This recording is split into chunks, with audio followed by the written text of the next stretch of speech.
Този канал от супер простотия се превърна в здравен канал и медицина последните 3 дни. Заради това ще е последното видео, където качвам на тая тема и си продължаваме с стария контент.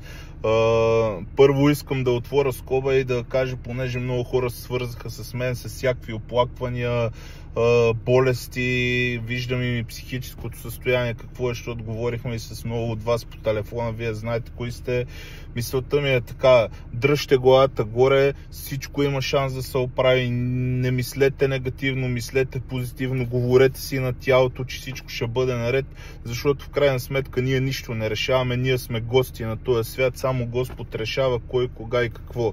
Така че мислете позитивно и дръжте главата горе, всичко ще бъде наред. Знам, че ни строиха последните години с всякакви вируси, но всичко ще се оправи.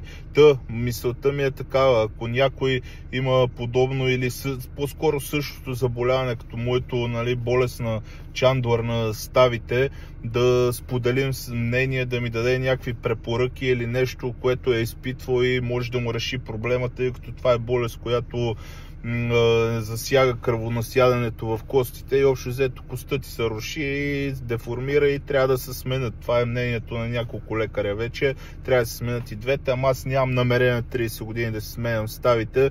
Взел съм си днеска и такова, не бастунче, патерица и общо взето, докато не мога да отида вече до тоалетната, няма да ги смена тия неща, но има алтернативна медицина с професори, които работят с кордекомпресия, с стволови клетки, с плазмотерапия, с барокамери и така нататък.